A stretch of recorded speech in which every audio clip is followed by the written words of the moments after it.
Hello mga savings, welcome for another video. So napakagandang topic again, credit card cut-off date and due date. So saan nga ba walang penalty? At ano nga ba yung mabibigay sa'yo ng pagbabayad ng cut-off date? So halos lahat, halos wala atang nakakaalam, konti lang.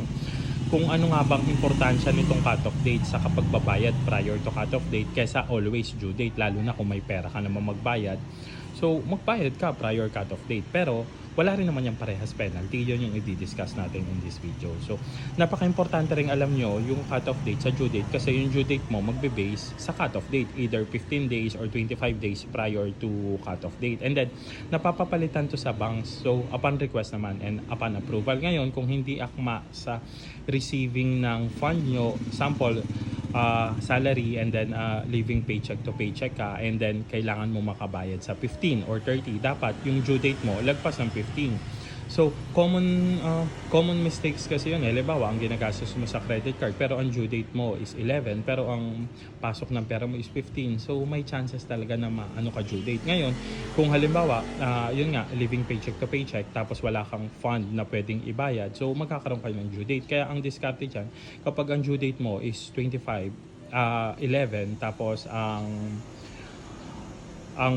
ang pera mo is 15 and then ayaw ipabago ng bank, paputol mo na yung card na yun. Hanap ka ng ibang card na dapat ang due date ito 25 instead of 11 hanggang 14. So yung iba hindi napapansin pero mas okay yun mga kasibing. So ayun nga, punta na tayo sa cut-off date kasi yung cut-off date is dito nag-e-end yung billing cycle mo, which is yung billing cycle mo, kumbaga yung percentage ng nalulustay mo sa credit card mo, yun din yung pinapasa ng bangko sa mga credit score company or credit utilization company. So punta na muna tayo sa credit utilization and credit score. So ito, kung ito nga,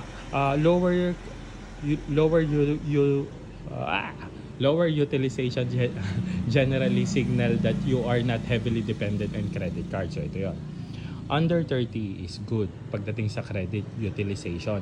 And then under 10 is excellent. So kapag ginagamit mo is from 1 to 10, excellence yung credit utilization mo. And then may chances na maka-improve yon sa credit score mo. And then above 50% is relatively high. So ibig sabihin, hindi mo ganong na-utilize yung credit score mo. Na-utilize mo siya pero gamit na gamit, yun yung magpapabaksak sa credit score mo. So bakit nga ba importante yung credit score mga ka-saving? So importante yung credit utilization and credit score, again, pag mag-a-apply kayo ng ibang credit card. So mapapansin nyo, meron naman akong credit card, gamit na gamit ko, pero ba't hindi ako ma-aprobahan sa iba? Yung kasi ang baba ng credit utilization yung mga ka-savings, and